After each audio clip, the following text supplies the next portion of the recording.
اللہ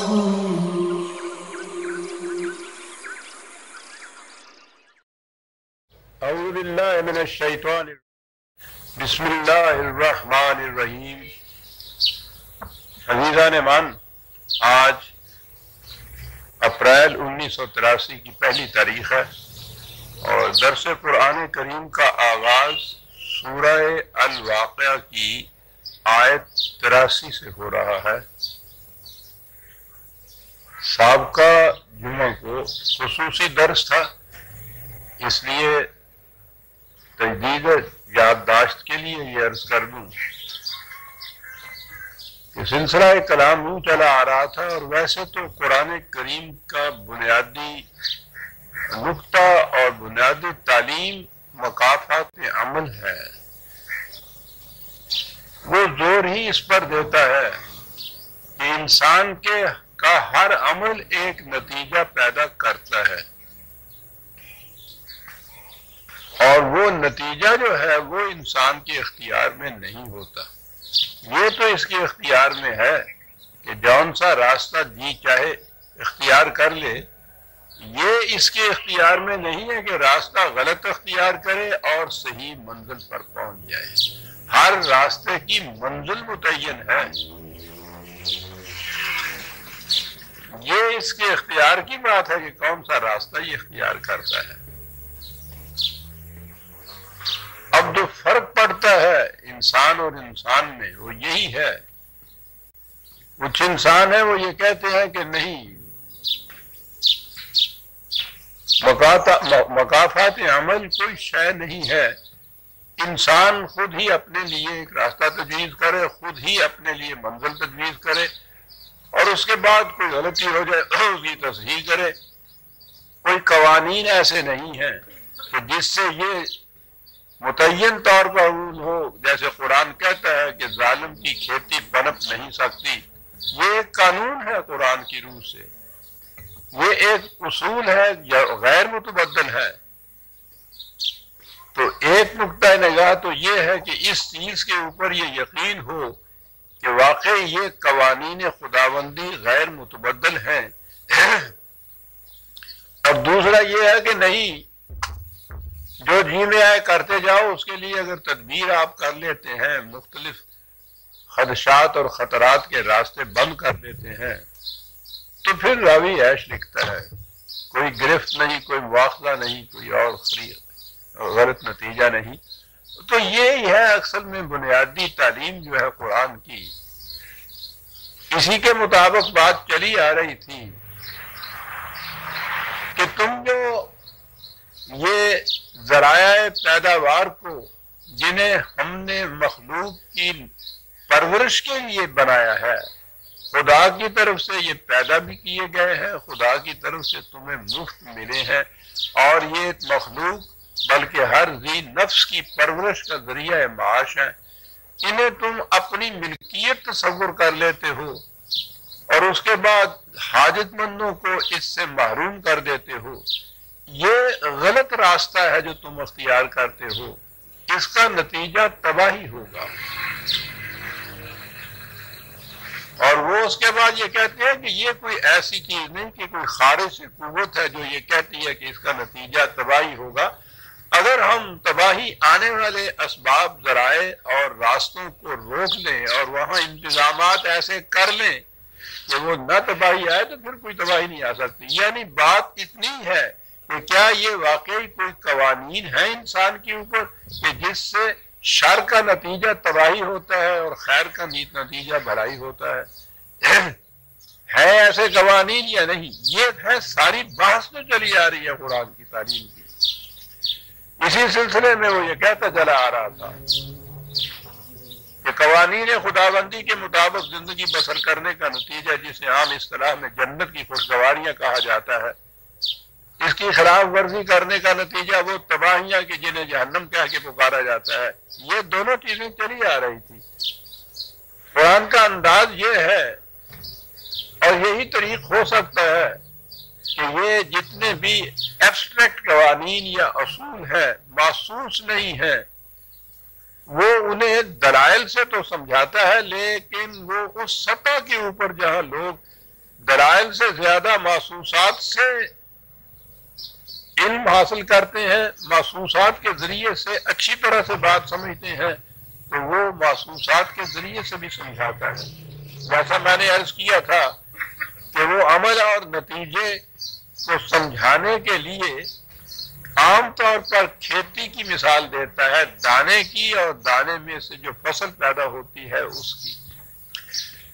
تو یہ وہ چلا آ رہا ہے یہ کہتا ہوا، اور اس نے یہ بتانا ہے کہ تم خود اس کو جانتے ہو، دیکھتے ہو کہ ایسے قوانین ہیں کہ جن کے ہاتھوں تم مجبور ہوتے ہو، تم کسی طرح سے ان کو دور نہیں کر سکتے، ان کے نتائج کو، وہ آ کر رہتے ہیں۔ اب اس کے لیے وہ محسوس مثال دیتا ہے، اور محسوس مثال ایسی دیتا ہے کہ جس سے کسی کو نہ انکار کی مجال ہے نہ انحراف ہے۔ فلولا اذا بلغت الحلقوم وانتم حينئذ تنظرون ونحن اقرب اليه منكم ولكن لا تبصرون فلولا ان كنتم غير مدينين ترجعونها ان كنتم صادقين۔ کہتے ہیں اگر تم اپنے اس دعوے میں سچے ہو کہ کوئی ایسے خارجی قوانین نہیں ہے جن کے تابع زندگی بسر کرنے پہ ہم مجبور ہیں، تو کہا ذرا فرمائیے یہ کہ مریض جب آخری سانس لے رہا ہوتا ہے، جسے کہتے ہیں کہ جان اس کے حلق میں آ کر اٹک گئی ہوئی ہوتی ہے، اور اس وقت تم کبھی نہایت یاس اور نا امیدی سے مریض کی طرف دیکھتے ہو، کبھی ایک دوسرے کی طرف دیکھتے ہو، بس تمہارا کچھ نہیں چلتا، اس وقت ہمارا قانون تم سے زیادہ نزدیک ہوتا ہے اس مریض کے۔ اگر تم سمجھتے ہو کہ کوئی ایسا قانون نہیں ہے جس پہ تمہارا اختیار نہیں، تم ہی صاحب اختیار ہو، تو پھر تم اسے مرنے سے بچا کیوں نہیں لیا کرتے؟ یعنی ایک ایسی مثال ہے ہر جگہ جو وارد ہوتی ہے، ہر ایک کو اس کا تجربہ ہوتا ہے، ہر شخص اسے دیکھ سکتا ہے، اور وہ اپنی بے بسی کا اعتراف کرتا ہے۔ انتہائی کوشش اور محنت کی جاتی ہے اس مریض کو بچانے کے لیے، لیکن اس کے باوجود مریض بچتا نہیں ہے، موت آ جاتی ہے۔ کہا کہ یہ جو ایک قانون ہے کہ وہ موت آ جاتی ہے، اسے تم اپنی ہزار کوششوں، ہزار خواہشوں کے باوجود اسے ٹال نہیں سکتے، تو تمہاری بے بسی ہے نا اس میں۔ جو بھی وہ قوانین ہیں وہ اپنا نتیجہ برآمد کر رہے ہیں نا۔ تو اگر تم یہ کہتے ہو کہ نہیں، کوئی ایسا قانون خارجی نہیں ہے کہ جس پہ ہمیں اختیار نہ ہو، تو تم اسے پھر موت سے بچا کیوں نہیں دیتے؟ یہ مثال ہم نے تمہیں دی ہے یہ سمجھانے کے لیے کہ ہمارے قوانین یہاں کار فرما ہیں، ان کے مطابق نتائج نکلتے ہیں۔ یہ محسوس دنیا کی مثال، محسوس زندگی کی مثال ہے، اور اسی قسم کی مثال آپ سمجھ لیجئے کہ جسے آپ انسانیت کی دنیا کہتے ہیں، اخلاق کی دنیا کہتے ہیں، عدل و انصاف کی دنیا کہتے ہیں، وہاں بھی اسی قسم کے قوانین ہیں، اور اسی طرح سے ان کا نتیجہ نکلتا ہے۔ ظلم اور استبداد کا نتیجہ یقیناً تباہی اور بربادی ہے۔ اس وقت تم نہیں مانتے، لیکن جب وہ آتی ہے تباہی اور بربادی تو تم پھر اس وقت اسے روک نہیں سکتے۔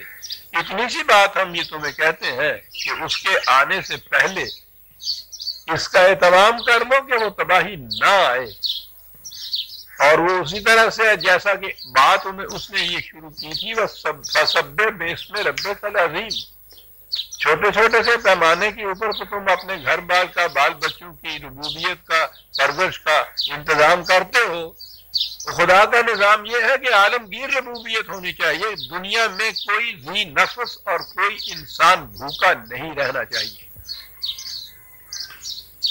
تو اس کے تابع وہ مثالیں دیتا ہوا چلا آ رہا تھا، اور یہاں کہا کہ جس طرح سے یہ ہمارا قانون ہے کہ مرض جب شدت اختیار کر جائے تو پھر موت لازمی آ جاتی ہے، اسی طرح سے ہمارا یہ بھی قانون ہے کہ جب سلب اور نہل اور استحصال اور ایکسپلائٹیشن یہ شدت اختیار کر جائے تو پھر معاشرے پر تباہی آ جاتی ہے۔ اس وقت وہ لوگ، اب پھر وہ دو گروہ قرآن نے گنائے تھے پہلی آیات میں۔ ایک تو وہ تھا پائنیئرز کا کہ جب اس نظام کے لیے دعوت دی جائے، ابتدا کی جائے، اس اسکیم میں سب سے پہلے لوگ جو آتے ہیں ان کے لیے ایثار اور قربانیاں، محنت اور کاوشیں ہوتی ہیں، نتائج بہت دور بعد میں جا کے برآمد ہوتے ہیں، وہ ان نتائج سے متمتع نہیں ہوتے، صبر بار نہیں ہوتے وہ لوگ، ان کے حصے میں محنت ہی محنت ہوتی ہے۔ کسان بھی جو پہلے آ کے ہل چلاتا ہے، ہو سکتا ہے کہ وہ کھیتی کے برابر ہونے سے پہلے ہی وہ مر جائے، تو ہل تو اس نے محنت کر کے چلایا ہے، فصل کوئی اور لے کے جائے۔ یہ جو نظام ربوبیت کی عمومیت کا اس نے قرآن نے کہا ہے، یا اسلامی نظام اسے کہہ لیجیے، تو اس کی ابتدا کرنے والے جو بانی ہے، ابتدا کرنے والے السابقون الاولون جو ہے، وہ جنہیں میں بنیاد کی اینٹیں کہہ کر پکارا کرتا ہوں، کہ جن کی کیفیت یہ ہے کہ عمارت کا سارا بوجھ ان کے سر پہ ہوتا ہے، لیکن کوئی انہیں دیکھ بھی نہیں سکتا کہ وہ اینٹیں کہاں ہیں، اور نہ ہی کبھی انہوں نے ایسا تقاضا کیا ہے کہ ہمیں بھی ابھر کے دیکھ لینے دیجیے کہ یہ عمارت کیسے بنی ہوئی ہے۔ ان کے حصے میں بوجھ ہی بوجھ آتا ہے، لیکن وہی بوجھ ہے کہ جو اس ساری عمارت کو اٹھائے ہوئے ہوتا ہے۔ اس لیے اس نے جو سابقون الاولون ان کو مقربین کہہ کے پکارا ہے کہ محنت اور مشقت ان کے حصے میں آتی ہے، اس کا پھل اور ثمر جو ہے بعد میں آنے والے اٹھاتے ہیں۔ تو پہلا درجہ جو ہے تو مقربین کا ہے۔ پھر اس کے بعد جب اس کے آثار پیدا ہو جاتے ہیں، اس کی کامیابی کے، پودا ذرا اونچا ہو جاتا ہے، نظر آتا ہے کہ اس میں پھل لگ جائیں گے، تو یدخلون فی دین اللہ افواجا، پھر تو لوگ فوج در فوج آ جاتے ہیں اس نظام کی طرف۔ یہ آنے والے بھی صاحب برکت اور صاحب یمن ہوتے ہیں، اس کو وہ اصحاب الیمین کہہ کر پکارتا ہے، جن کے حصے میں یمن و سعادت آتی ہے۔ لیکن بہرحال مدارج کے اعتبار سے یہ جو سابقون الاولون ہیں ان کے بعد آتے ہیں یہ لوگ۔ لیکن اس نے یہ کہا ہے کہ یہ ٹھیک ہے، مدارج کے اعتبار سے تو بعد میں آتے ہیں، لیکن اس نظام کی خوشگواریوں میں ان کا بھی اتنا ہی حصہ ہوتا ہے، بلکہ سابقون اولون سے حصہ ان کا زیادہ ہوتا ہے، محنت کم کرنی پڑتی ہے۔ تو کہا کہ فاما ان کان من المقربین فروح و ریحان و جنت و نعیم، وہی جو پہلے جنت کی تفصیلات قرآن دیتا چلا آ رہا تھا، اور اسے ہر وقت ملحوظ خاطر رکھیے کہ صحیح نظام زندگی کی جنت یہاں سے ہی شروع ہو جاتی ہے، جس طرح غلط نظام کا جہنم یہاں شروع ہوتا ہے۔ تو میں نے عرض کیا تھا کہ وہ صحیح نظام کی جنت کی خوشگواریاں اور وہاں کی نسیم سحری کی ہوائیں وہ تو ہمارے نصیب میں نہیں، ہم نے نہیں دیکھی۔ جہنم کے لپٹ اور شعلے تو ہمیں پتہ ہے نا کیسے ہوتے ہیں۔ غلط نظام کے اندر رہنے سے زندگی کس قدر ضیق میں گزرتی ہے، اجیرن ہوتی ہے، اس کا تو ہمیں علم ہے نا۔ تو قرآن یہ کہتا ہے کہ اس جہنم کو تم جنت میں بدل سکتے ہو۔ السابقون الاولون پہلے ہیں جو محنت ہی محنت کریں گے، پھر بعد میں آنے والے اس سے ثمربار ہوں گے۔ فسلام لک من اصحاب الیمین، دونوں کے لیے سلامتی ہے، دونوں کے لیے برکات ہیں۔ وَأَمَّا إِنْ كَانَ مِنَ الْمُكَذِّبِينَ الضَّالِّينَ فَنُزُلٌ مِّنْ حَمِيمٍ وَتَصْلِيَةُ الْجَحِيمِ، اس کے برعکس وہ لوگ جنہیں ہم کہتے رہے کہ اس کا نتیجہ تباہی ہے، وہ کہتے رہے کہ تم جھوٹ کہتے ہو، ایسا نہیں ہو سکتا، ہم نے پورے انتظامات کر رکھے ہیں کہ تباہی نہ آنے پائے۔ تو قرآن نے کہا ہے کہ وہ تو وہاں ان مقامات سے آیا کرتی ہے من حیث لا تشعرون، جو تمہارے وہم و گمان میں بھی نہیں ہوتے، وہ ان راستوں سے تباہی آیا کرتی ہے۔ لیکن بہرحال وہ تباہی آتی ہے تو اس کے لیے اس نے یہ کہا، وہی مثال کے طور پر کبھی کھولتا ہوا پانی کہا جو کھیتی کو تباہ کر دیتا ہے، کبھی یخ بستہ کہا وہ بھی جلا کے رکھ دیتا ہے وہ کھیتی کو۔ افراط و تفریط ہوتی ہے اس میں۔ یاد رکھیے قرآن نے یہ کہا ہے کہ غربت اور افلاس سے بھی ایک تباہی آتی ہے، اور اس کے برعکس افراط زر سے بھی ایک تباہی آیا کرتی ہے۔ ایک طبقے کے پاس ضرورت سے کہیں زیادہ دولت جمع ہو جاتی ہے، وہ بھی تباہی کا موجب ہوتی ہے۔ دوسرا طبقہ نان شبینہ سے محتاج ہو جاتا ہے، یہ بھی تباہی کا موجب ہوتا ہے۔ تو ان چیزوں کو بھی وہ مثال دے کر سمجھاتا ہے، اور مثال جتنے دو ایکسٹریم ہیں جس کی مثال وہ دیتا ہے، اور یہ تو ایک کسان بتا سکتا ہے نا کہ کھیتی جو جھلستی ہے، کھیتی کے لیے پہلی چیز تو یہ ہے کہ پانی کی ضرورت لا ینفق ہے، اس کے بغیر تو کھیتی پنپ نہیں سکتی۔ لیکن پانی اعتدال پہ ہونا چاہیے، اس کا ٹیمپریچر ایک خاص اعتدال پہ ہونا چاہیے۔ اگر وہ گرم پانی ہے جس میں جوش آ رہا ہے حرارت سے، وہ بھی جلا دیتا ہے۔ اگر وہ یخ بستا ہے وہ بھی کھیتی کو جلا دیتا ہے۔ تو اس نے کہا یہ ہے کہ یہ جہنم کے متعلق یا جہنم کے متعلق جہاں جہاں قرآن میں آتا ہے وہ اس قسم کی مثالیں ہیں جو وہ دیتا ہے۔ وہ سچ مچ کا پانی نہیں اڈھیلا جاتا، بلکہ یہ مثال دے کے سمجھایا جاتا ہے کہ یہ کھیتی پھر برومند نہیں ہو سکتی جس کی کیفیت یہ ہو۔ پانی تو ملے لیکن اس انداز کا ملے کہ کہیں تو وہ حرارت سے گرم جوش ہو اور کہیں وہ یخ بستہ ہو، دونوں ہی جلا دیا کرتے ہیں۔ یہ افراط اور تفریط طبقاتی جو ہے معاشرے کے اندر، یہ اس کو جہنم بنا دیتی ہے، اور جہنم بناتی ہے۔ یہاں لفظ آیا ہے جہنم کا۔ جہنم کا تو میں نے کہا تھا نا کہ وادی جہنم ہے، وہ فلسطین کے قریب ایک وادی تھی جس میں ایک بہت بڑا بتکدہ تھا، اور اس کے سامنے انسانوں کی قربانی دی جاتی تھی اور ان کو پھر جلایا جاتا تھا، اس لیے اس کو جہنم کہتے تھے۔ یعنی وہ مقام جہاں انسانیت کو جلایا جائے اور ذبح کیا جائے، جہاں انسانیت ذبح ہوتی ہو وہ جہنم ہے۔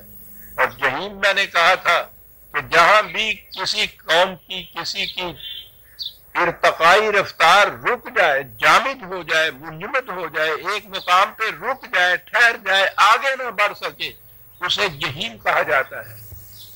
زندگی جوئے روان است و رواں خواہد بود، زندگی تو نام ہے اس ندی کے چلتے رہنے کا، اسے چلتی رہے گی تو یہ ندی کہلائے گی، رک جائے گی تو یہ جوہر بن جائے گی، اور زیادہ عرصہ رکے رہے گی تو اس میں بسان اور سرام پیدا ہو جائے گی۔ یہ جو زندگی کا رک جانا ہے کسی مقام کے اوپر، یہ ہے جسے جہنم کہا جاتا ہے۔ جہنم کا یہ دوسرا نام کہہ لیجیے۔ اصل میں تباہی وہ قوم ہوتی ہے جو اس زندگی کے مساف اور راستے میں کسی مقام پہ کھڑی ہو جائے، رک جائے۔ رک جانے کے بعد پھر وہ اس رک جانے کو بہت مقدس بنا لیتی ہے۔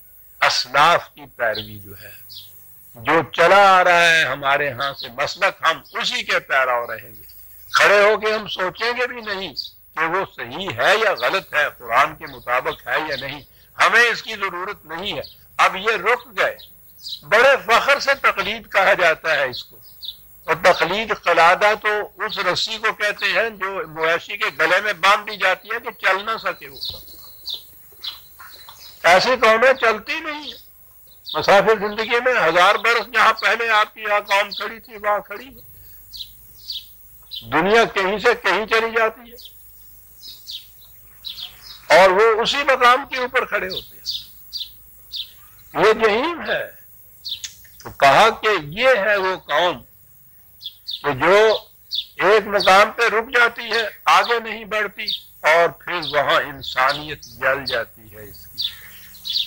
کیا آگے الفاظ ہیں کہ یہ باتیں تو ہم مثال کے تمثیلی انداز سے سمجھا رہے ہیں، لیکن یاد رکھیے انا ھذا لہو الحق الیقین، یہ محض مثالی کی مثالیں نہیں ہیں جو ہم دے رہے ہیں، تشبیہات اور استعارات نہیں ہیں، یہ ایک یقینی ریئلٹی ہے جو ہم بیان کر رہے ہیں، یہ اسلوب بیان ہے جو ہم مثالوں کے ذریعے تمہیں بات سمجھاتے ہیں، جملا رہے ہیں، لیکن یاد رکھو یہ ایک یقینی حقیقت ہے۔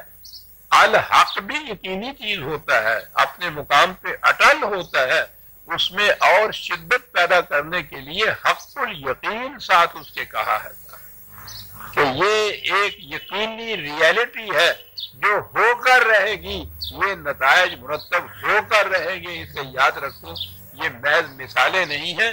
جب یہ بات ہے پھر دیکھیے بات کہاں سے شروع کی تھی، وہی فسبح باسم ربک العظیم، وہ 74 آیت اسی صورت کی جو تھی وہاں تھی نا، کہ تمہیں پھر یہ چاہیے کہ چھوٹے چھوٹے دائروں کے اندر یہ پرورش کا جو سامان تم کرتے ہو اپنے بچوں کے لیے، عالمگیر انسانیت کے لیے یہ سب کچھ کرو، وہاں سے بات چلی تھی۔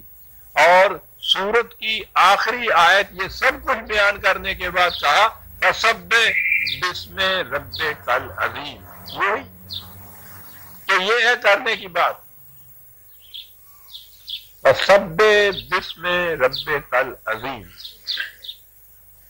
کتنا بڑا انقلابی پروگرام ہے جو قرآن نے دیا ہے کہ اس کا نتیجہ جنت نعیم ہوگا، اس کے خلاف ورزی، اس کے خلاف نظام قائم کرو گے جہاں طبقاتی تقسیم ہوگی وسائل رزق کی، تو اس کا نتیجہ جہنم ہوگی۔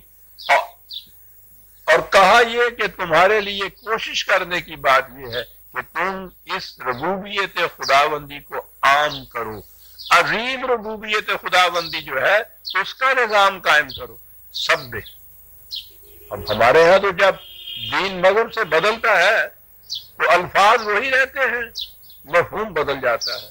سبے کے معنی ہو گئے تسبیح کرو، یہ سارا کچھ کہنے کے بعد اتنا بڑا پروگرام، اتنی بڑی جدوجہد جو ہے جس کے لیے کہا ہے کہ جاپشانیاں اور کاوشیں اور کوششوں کی ضرورت ہے، جانے دینے کی ضرورت ہے، میدان بدر اور حنین کی ضرورت ہے، رسول اللہ صلی اللہ علیہ وسلم کی جنگ احد میں خود زخم کھانے کی ضرورت ہے، یہ سارا پروگرام ایک طرف، اور اسی سبے کا ترجمہ کہ تسبیح کیا کرو تم اپنے رب کی۔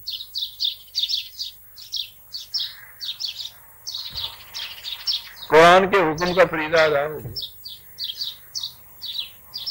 اور باقی جو کچھ ہے کہ صاحب یہ بھوکے مار رہے ہیں اس کو وہ ملتا ہے کہ صاحب وہ تو رزق خدا نے اپنے ہاتھ میں رکھا ہوا ہے، جسے چاہے وہ غریب کر دے، جسے چاہے وہ امیر کر دے، چلیے کہ ختم ہو گیا جناب، وہ اس نے اپنے ہاتھ میں رکھا ہوا ہے، اور تمہارا کام جو تسبیح کر دے۔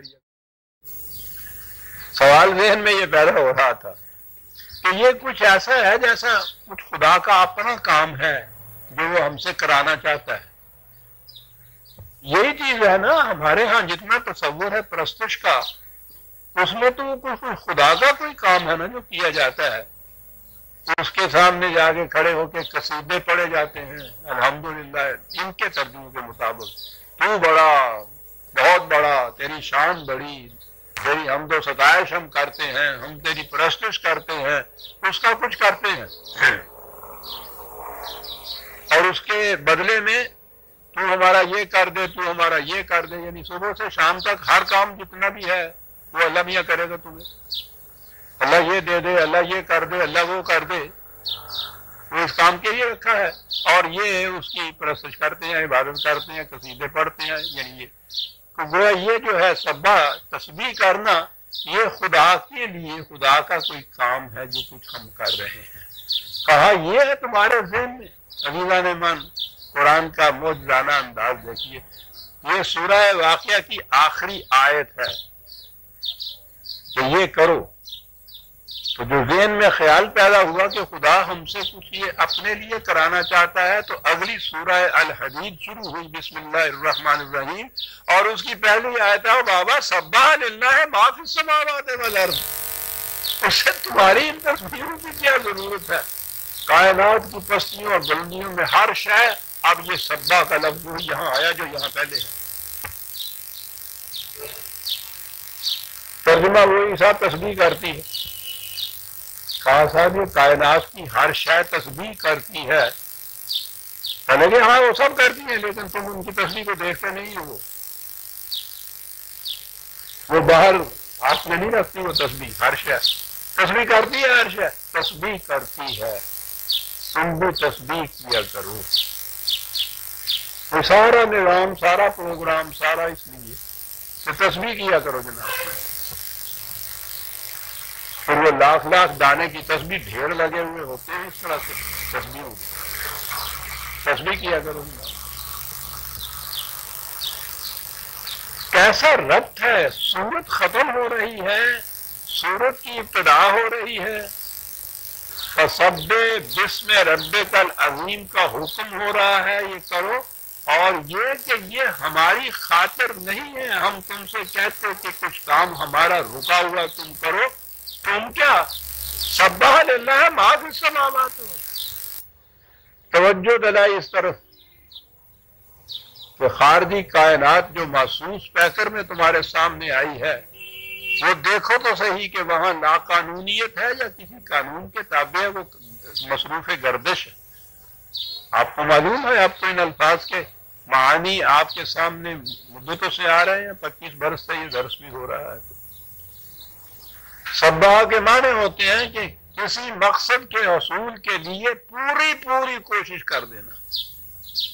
وہ محسوس طور پر جو سمجھانے کے لیے عربوں کے ہاں استعمال ہوتا تھا, وہ گھوڑا جو پورے پاؤں اس طرح سے اٹھا کے چلتا ہے, انتہائی رفتار تیز ہوتی ہے, اس کو سبح کہتے ہیں. تیرنے والا جب وہ پورا ہاتھ اس طرح سے تیرتا ہے, اس تیراکی کا نام سبح تسبیح ہوتا ہے. تو یہ جو کہا گیا ہے تمہیں ربک العظیم, ربوبیت عظما جو ہے, انسانیت عالمگیر انسانیت کی ربوبیت کا نظام, اس کے قائم کرنے کے لیے انتہائی کوشش کرو. ہمارے قوانین کے تابع اس نظام کو قائم کرو اور پھر دیکھو نتیجہ اس کا.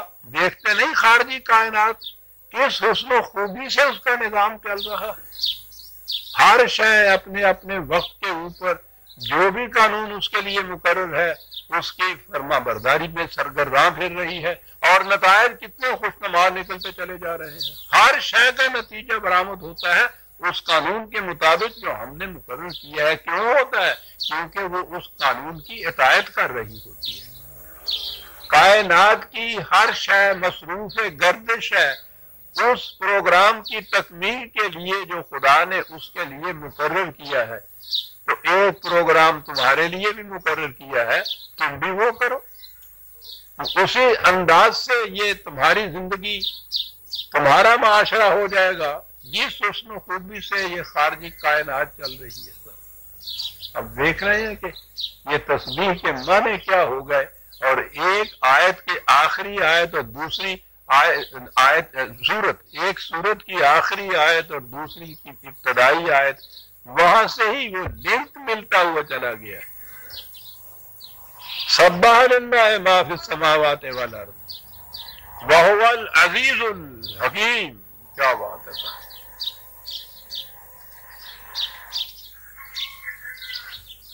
قانون کی اطاعت کے لیے قوت کی ضرورت ہوتی ہے. یہ جو سارا کچھ اس طرح سے چل رہا ہے اس کے پیچھے قوت نافذہ ہے خدا کی, کہ جو اس طرح سے چلا رہی ہے. اور ہم تو زمین اور یہ سورج کو دیکھ کے ہی محو حیرت رہ جاتے ہیں کہ زمین اتنا بڑا کرہ, سورج اس سے 13 لاکھ گنا بڑا. وہ ماہر فلکیات سے پوچھئے, وہ کہتے ہیں کہ کائنات کے ریگستان میں یہ تو ذروں سے بھی کم ہے. لوگ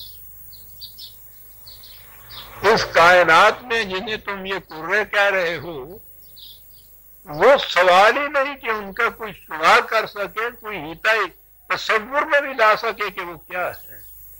یہ جسے تم کہکشاں کہہ کے پکارتے ہو, یہ تو میں نے بتایا تھا نا کہ یہ شاعری ہے. اس کا اور کیا نام رکھتے ہمارے ہاں کے شاعر, کہکشاں.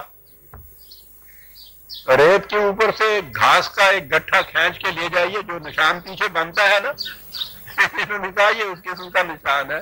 کوئی کہا کھینچ کے لے گیا تو پیچھے نشان چڑھ گیا, کہکشاں. گھاس کو کھینچتے ہوئے چلے گئے.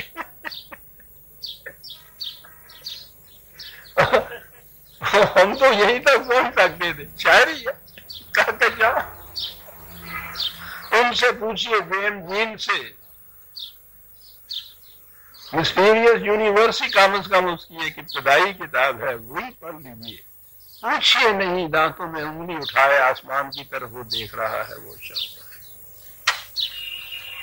کہتا ہے نظم کائنات کی کیفیت یہ ہے کہ میں تمہیں سمجھانے کے لیے جب انگلی اٹھاتا ہوں تو کہکشاں کے ستارے تک اس کی حرکت پہنچتی ہے.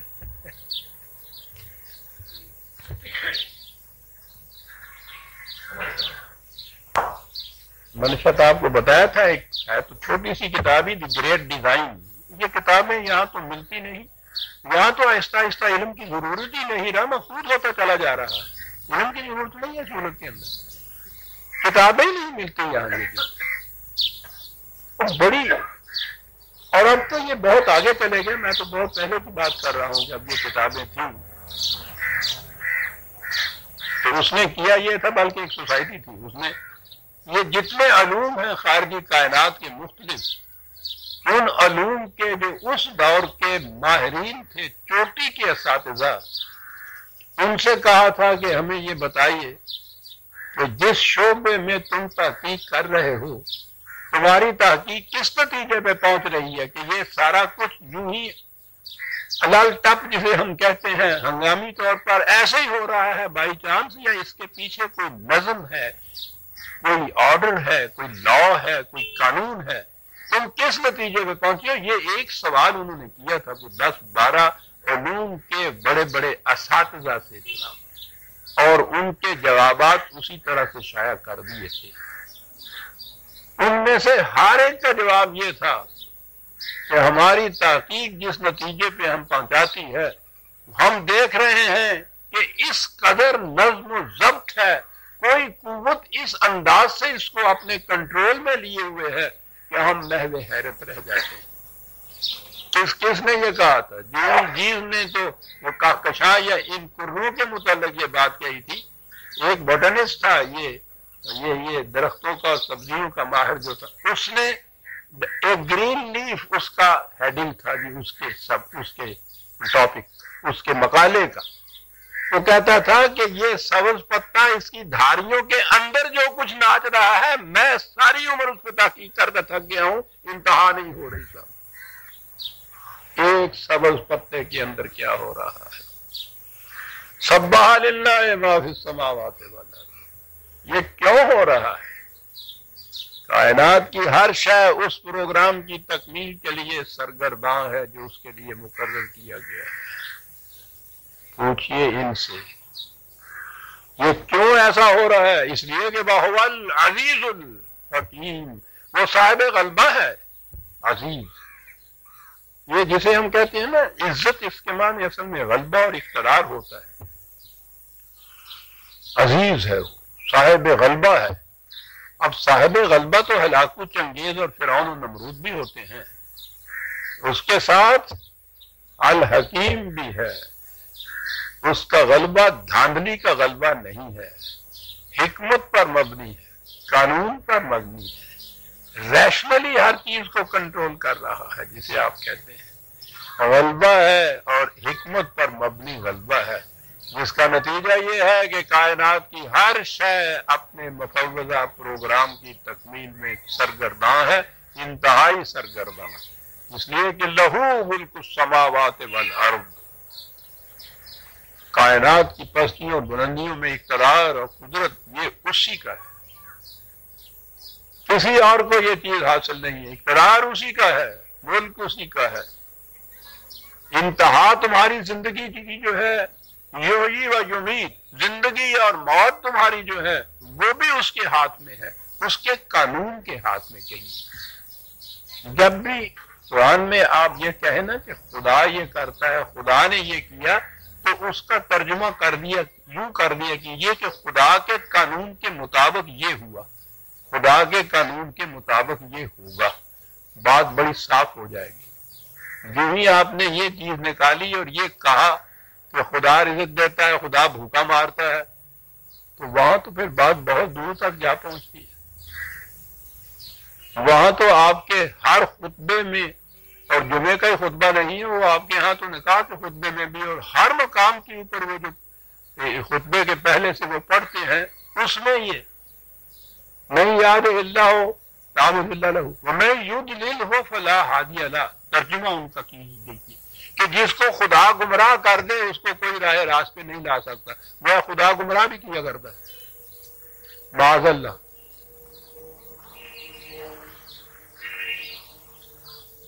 سوچئے کہاں بات جا پہنچی۔ اور یہ نہیں ہے کہ یہ کوئی گمشدہ اور آنکھ ہیں، میں نے عرض کیا کہ یہ وہ ہے کہ جو اتفاق اندازہ لائیے ہر خطبے میں، حتیٰ کہ نکاح تک کے خطبے کے اندر بھی جو دہراتے ہیں یہ الفاظ دہرائے جاتے ہیں، کوئی کھڑا ہو کے سوچتا نہیں ہے کہ ہم اس کا کیا ترجمہ کر رہے ہیں۔ جسے خدا گمراہ کر دے اسے کوئی راہ راست میں نہیں لا سکتا، وہ ٹھیک بات ہے۔ پھر اگلی آیت میں ہے کہ پھر ہم اس کو جہنم میں جھونک دیتے ہیں، آپ ہی گمراہ کر دیتا ہے، پھر انہیں جہنم کی چھوڑ دیتے اوتھے کی پرواہ ہے راگم، اوتھے بے پرواہیاں۔ ہاں جی، پھڑ دے عملہ والیاں نو، چھڑ دے اوگنہار نو، بے پرواہیاں۔ بے پرواہیاں کی اللہ اسے مد اور ترجمہ بے پرواہ، سکھو شاہی پہ ہوئی اوتھے کی پرواہ ہے گال، اوتھے بے پرواہی۔ وہ عزیز بھی ہے، وہ حکیم بھی ہے، لہو ملک السماوات والارض یحیی و یمیت۔ اور اگلی ہی بات جو ہے وَهُوَ عَلَى كُلِّ شَيْءٍ قَدِيرٌ، ترجمہ ہو گیا وہ ہر چیز پر قادر ہے، جو چاہے کر دے۔ اب یہ سارا تصور ہی آپ کے ہاں نظم اور ضبط اور قانون اور قاعدہ اور ضابطہ سارے کا سارا ہی دریا برد ہو گیا۔ جسے کہا کہ وہ ہر چیز پہ قادر ہے، وہ ہر چیز کر سکتا ہے، جو کر سکتا ہے تو ٹھیک ہے، نظم و ضبط کا ہے کرا۔ پھر جب وہ یہ تصور خدا کا آپ کو معلوم ہے کیسے پیدا کیا گیا، پیدا کیا گیا قرآن کا خدا کا تصور تو قانون دینے والے خدا کا ہے نا۔ جب ملوکیت آپ کے ہاں آئی اور ان کے ہاں کیفیت یہ ہوئی کہ بادشاہ کا حکم آرڈیننس کے طریقے سے جاری ہوگا، اس میں کسی قاعدے قانون کی ضرورت نہیں ہے صاحب، جب وہ یہ یہاں ہوا تو پھر یہ ہوا کہ صاحب اس قسم کی بادشاہت، اس قسم کا اقتدار، ایسی حکومت یہ کس طرح سے جائز ہو سکتی ہے؟ تو کہا کہ السلطان ذل اللہ علی الارض، بادشاہ زمین پر خدا کا سایہ ہے۔ خدا اس قسم کا ہے نا تمہارا کہ جو جی میں آئے حکم دے دے، جو جی میں آئے کر دے، کوئی مجال نہیں کسی کی اس کے ساتھ تعلق کرے، ہے نا ایسا خدا؟ کہ جی ہاں، تو جو ایسا خدا ہے اس کا سایہ بھی اسی قسم کا ہے۔ ابھی جو ہو کچھ کر دیں جو کوئی تھوڑا رب کر دیتے۔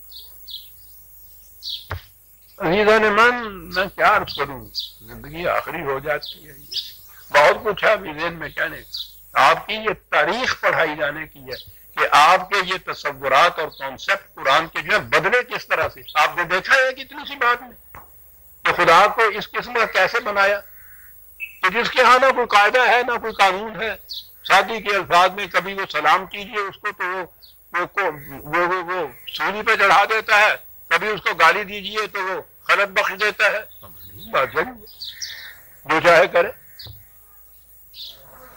جو چاہے کرے والا تصور خدا کا دیا اس زمانے میں۔ جب یہ نیچے یہ آئے، ملوکیت آئی، سلاطین آئے، شہنشاہ آئے کہ جو حکم جی چاہے وہ دے، اس کو ماننا ہوگا، اور سند اس کی یہ ہے کہ ہم خدا کے سائے ہیں، جیسا وہ ہے ویسے ہم ہیں نیچے۔ اور کہاں سے بات بہو اعلیٰ کل شین قدیر، یہ دیکھا ہی نہیں ہے۔ میں یہ تو نہیں عرض کر سکتا کہ دیکھا نہیں ہے، کیوں نہیں دیکھا ہوگا؟ عربی مبین میں قرآن یہ ہے، یہ قدرہ کے معنی ہی ہے، پیمانے مقرر کرنا، اندازے مقرر کرنا، اسی کو تو قانون کہتے ہیں۔ قانون کا تو لفظ نہیں عربی زبان ہے قرآن میں آئے، اس کے لیے پیمانے اور ضابطے اور میجرمنٹ بھی تھا۔ اور پھر قدیر کا تو جو باب ہے اس کے معنی یہ ہے کہ کسی ایک وقت کے اندر نہیں وہ پیمانہ، بلکہ مستقل طور پر اس کا انداز یہ ہے خدا کا کہ ہر شے پیمانے، اندازے اور قانون کے مطابق کرتا ہے۔ یہ انفرادیت تھی قرآن کی کہ اس نے خدا کا یہ تصور دیا. اور میں پھر بار بار کہا کرتا ہوں کہ اگر صرف خدا کا صحیح تصور قرآن کی روح سے متعین کر لیا جائے سارا اسلام سمجھ میں آ سکتا ہے, سارا نظام سمجھ میں آ جاتا ہے. لیکن تیرے دماغ میں بت خانہ ہو تو کیا کہیے. دماغوں میں بت خانے مذہبی پیشوائیت نے پیدا کیے اور عملی طور پر ملوکیت ادھر آنے نہیں دیتی کہ یہ کہا جائے کہ ہر چیز قاعدے اور قانون کے مطابق ہونی چاہیے. وَهُوَ عَلَىٰ كُلِّ شَيْءٍ قَدِيرٌ, جو چاہے وہ کرے. لَهُ مُلْكُ السَّمَاوَاتِ وَالْأَرْضِ, کائنات کی پستیوں بنی میں بادشاہت اسی کی ہے اور وہ جو جی چاہے کرے. تو کوئی اس انداز کا بادشاہ ہوا نا. عَلَىٰ كُلِّ شَيْءٍ قَدِيرٌ, اس نے ہر بات کے لیے پیمانے اور نظریے مقرر کر رکھے ہوئے ہیں. قدیر کا تو باپ بتا رہا ہے کہ یہ مسلسل تفعیل کے وزن کے اوپر ہے. ایسا ہوتا چلا آ رہا ہے, ایسا ہوتا چلا جائے گا. اور یہ ہے وہ قوانین جن کے اتباع میں سرگرم عمل ہے کائنات کی ہر شے. کہا جب خالقی کائنات میں اس کے قوانین یوں عمل پیرا ہیں تو تم اپنی انسانی دنیا کے اندر یہ کیوں نہیں کرتے؟ فرق صرف یہی ہے کہ انہیں ہم نے مجبور پیدا کیا ہے, ان کے اپنے اختیار میں نہیں ہے کہ وہ اس قانون کے مطابق چلے یا اس کی خلاف ورزی کریں. انسانی زندگی میں ہم نے تمہیں صاحب اختیار کیا ہے کہ چاہے اس کے مطابق چلو چاہے اس کے خلاف چلو. یہ ایک چیز ہے جو ہم نے تمہیں دی تھی, بڑی شرف اور عزت کا باعث تھی صاحب اختیار بنا دینا. یہ تو خدا نے اپنی ایک عظیم صفت کا وہ شائبہ تھا جو انسان کو دیا ہے. اس کو فخر کرنا چاہیے, لیکن وہ اس طرح سے مس یوز کر رہا ہے اس کو, اسی اختیار و ارادے کو. اس نے کہا یہ ہے کہ یہ انداز ہونا چاہیے اور ہنگامی نہیں ہونا چاہیے. قدیر ہے, مسلسل پہم التزاماً یہ انداز ہونا چاہیے کہ ہر شے کے لیے قانون مقرر جو کیے ہیں ہم نے اس کے مطابق چلتے رہنا چاہیے. اور پھر اس کی ملکیت, اس کا قانون, اس کا نظام, اس کی سلطنت یہ نہیں کہ وہ آج کہیں سے آ گیا, اس سے پہلے کسی اور کی تھی, کل کو وہ ختم ہو جائے گا, اس کے بعد کسی اور کی آ جائے گی. اس قسم کی سلطنت, اس قسم کے قوانین ہوں تو ان میں تو اطمینان ہی نہیں ہو سکتا انسان کو کہ پتہ نہیں جی کل کیا ہو جائے. یہ سلاطین وہ بدل کے بھیس زمانے میں پھر سے آتے ہیں, نام ہی بدل گیا ہے. وہ امریکہ کے صدر کا انتخاب ہونا ہوتا ہے تو 2-2 3-3 مہینے پہلے ہی مختلف ممالک اور مختلف سلطنتوں کے اندر کھڑبڑ شروع ہو جاتی ہے کہ پتہ نہیں جی کس قسم کا صدر آ جائے. ارے تمہیں کیا جی تمہیں کیا ساری دنیا کی سیاست پہ اس کا اثر پڑتا ہے جا کر. بدلنے والی چیزوں میں اطمینان اور امن نہیں ہو سکتا. لا تبدیل علی کلمات اللہ, یہ قانون بدلے گا نہیں. اتنا بڑا اطمینان دلا دیا. پھر کہا کہ جی قانون آپ کا تو نہیں بدلے گا اگر آپ ہی نہ رہے تو پھر کہا هو الاول والآخر والظاہر والباطن. یہ نہیں کہ کبھی کسی اور کی بادشاہی تھی اور اب اس کی آ گئی اور اب اس کی ہے اور کل کو کسی اور کی ہوگی.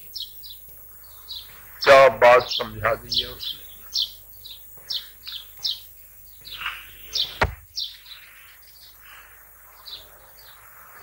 پھر یہ بھی نہیں ہے کہ صاحب یہ ظاہرہ جو کوئی دیکھا جاتا ہے اس کے اوپر تو مری کائنات جو ہے, محسوس دنیا جو ہے, اس کے اندر تو یہ اس کی کار فرمائی, اس کے قانون کی یا غلبہ ہے. لیکن یہ وہ دنیا جو نظر نہیں آتی, یہ اخلاق کی دنیا کی مشکل یہی ہے کہ نظر نہیں آتی. جھوٹ بولتا ہے آدمی تو اس کی زبان کالی نہیں ہوتی, وہ تو بچے کو ہم یوں ہی ڈرا دیتے ہیں. یہ ظاہر نہیں ہے. یہ ہوتا تو پھر تو بات ہی کچھ اور ہوتی. پھر یہ انسان کا اختیار کچھ معنی نہ رکھتا, پھر تو مجبوراً یہ سچ بولتا نا. انہیں تو دنیا دیکھنے کی زبان کالی ہو گئی, ہوتی ہے وہ کالی. یوں نظر نہیں آتی، رنگ نہیں بدلتا اس کا، کچھ اور بدلتا ہے۔ یہ جو کچھ ظاہر ہو جاتا ہے قانون کی مطابقت یا خلاف ورزی سے، کہتا ہے یہ بھی تمہارے سامنے ہے۔ وہ چیزیں جو یوں سامنے نہیں آتی لیکن کار فرما اندر ہی اندر رہتی ہیں، وہ بھی سارے اس کی قانون کے مطابق ہیں۔ اول اور آخر ہے وہ ظاہر والباطن۔ جو چیز محسوس طور پر تمہارے سامنے آتی ہے اس میں بھی اسی کا قانون کار فرما ہے۔ جو چیزیں یوں سامنے نہیں آتی لیکن نتیجہ خیز ہوتی ہیں اس میں بھی اسی کا ہی قانون کار فرما ہے۔ انسان کی دنیا اخلاقیات جو ہے وہ غیر محسوس ہے، اسی کے جسم کے متعلق جو قوانین ہیں وہ محسوس ہیں، یہ وہ ظاہر والی بات ہے۔ لیکن یہ چار لفظ جو ہیں، بلکہ یہ دو لفظ والظاہر والباطن، وہ قرآن نے جو کہا ہے نا اس نے کہ بلو بہی کثیرا و یادی بہی کثیرا، اسی قرآن سے بہت صحیح راستے کے اوپر چل نکلتے ہیں، اور اسی سے پوچھو نہیں کتنی غلط راہیں اختیار کر دیں۔ ان دو لفظوں نے آپ کے ہاں وہ قیامت برپا کی ہوئی ہے، والظاہر والباطن۔ بات دوسری طرف چلی جائے گی۔ تصوف کی بنیاد ہے وحدت وجود پر۔ یہ وحدت وجود کیا ہے؟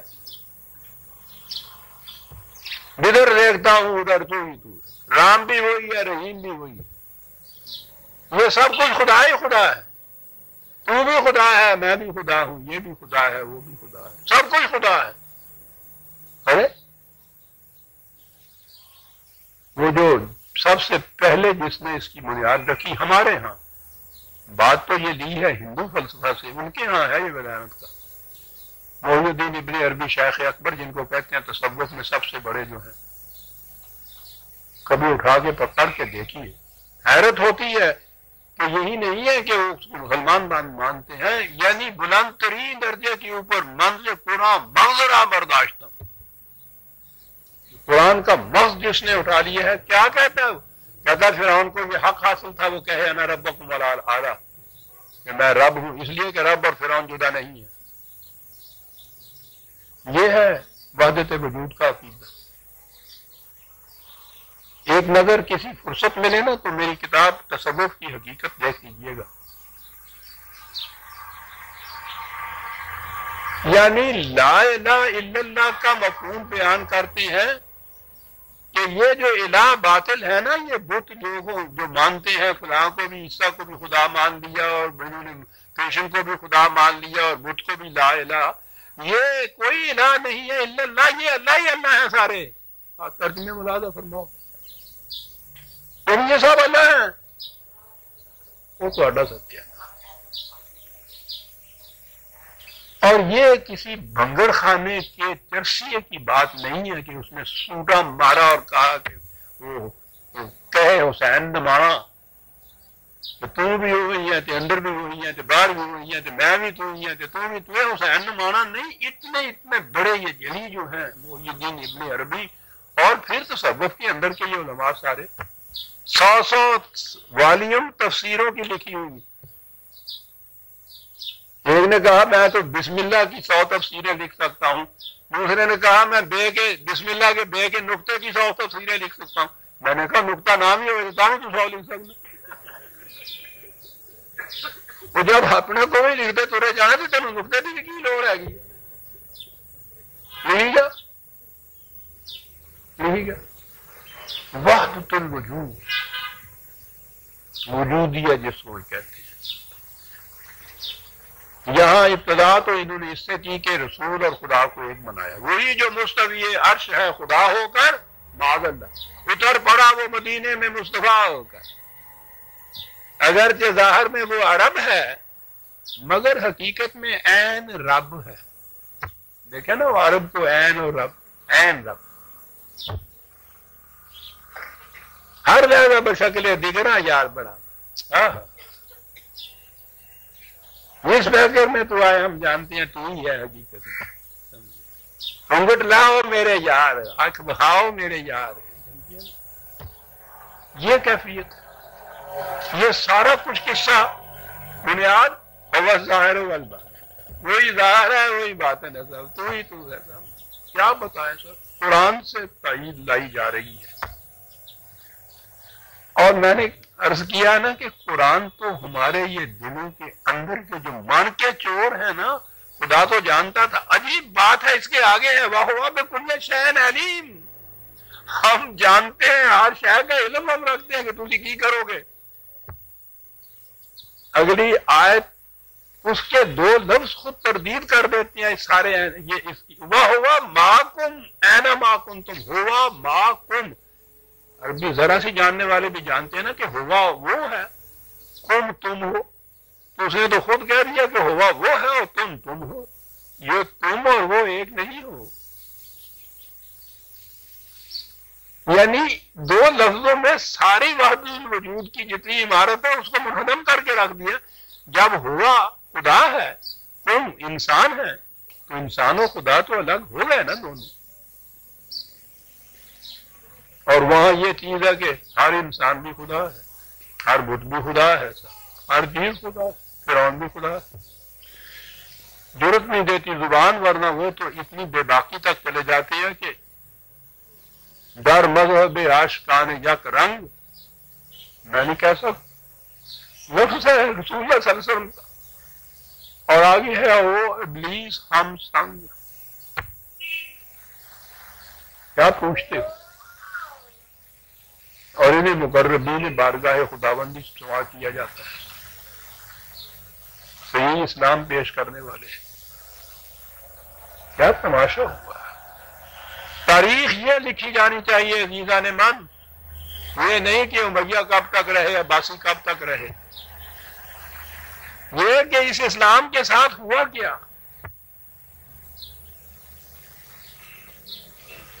وَهُوَ بِكُلِّ شَيْءٍ عَلِيمٌ وَالَّذِي خَلَقَ السَّمَاوَاتِ وَالْأَرْضَ فِي سِتَّةِ أَيَّامٍ، اس نے دیکھیے کس طرح سے وہ اس باطل عقیدے کی ساتھ کے ساتھ تردید کرتا ہے، هُوَ الَّذِي خَلَقَ السَّمَاوَاتِ، وہ ہے جس نے پیدا کیا ہے اس ساری سماوات و ارض کو، وہ تو خالق ہوا، تو یہ جو کچھ ہے یہ وہی کیسے ہو گیا؟ لیکن ان کا کیا کہنا ہے، خود کوزاؤ، خود کوزا کرو، خود گلے کوزا،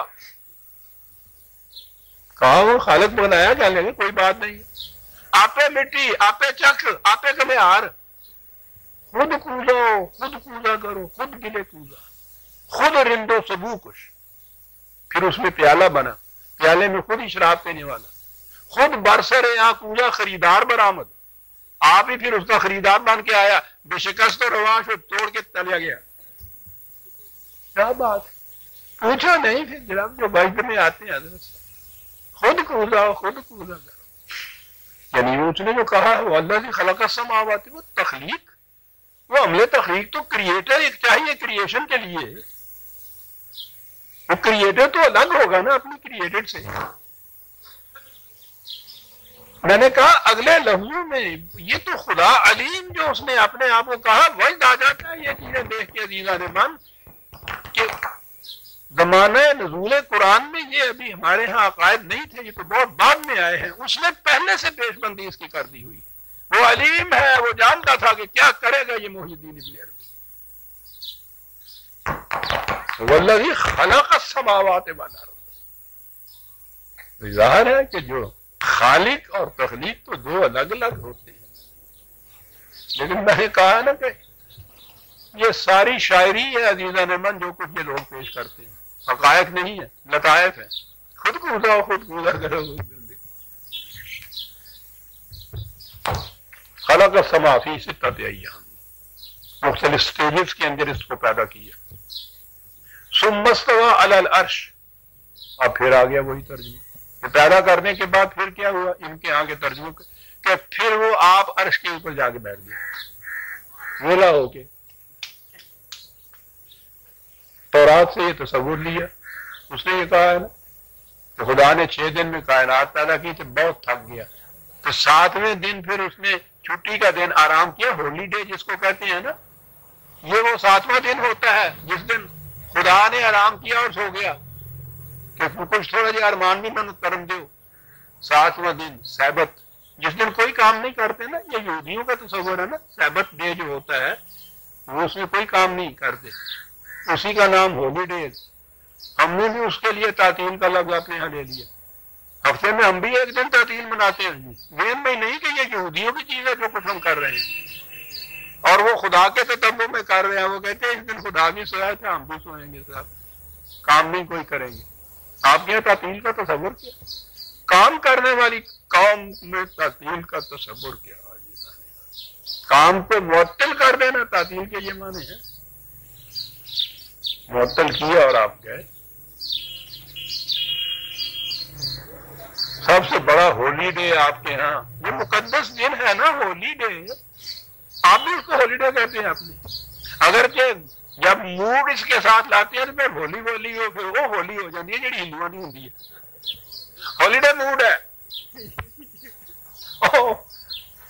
ہماری نئی نسل میں تو ہندوؤں کی ہولی بھی نہیں دیکھی ہوگی کیا ہوتی ہے. کہ جو کسی کے جی میں آئے کرتا رہے دوسرے کے ساتھ holiday. Holiday mood ہوتا ہے. ہولی ڈے مقدس دن. مقدس کا ہے کون سا دن جس میں کوئی کام کاج نہ کیا جائے؟ کیا بات ہے، یہ سچی نہیں ہوگی. ثم استوى على العرش، وہ پھر عرش کے اوپر جا کے بیٹھ گئے، یوں بیٹھ گئے. پھر وہ وہاں بیٹھا ہے، وہ جا کے بیٹھا ہے تو پھر اترا نہیں.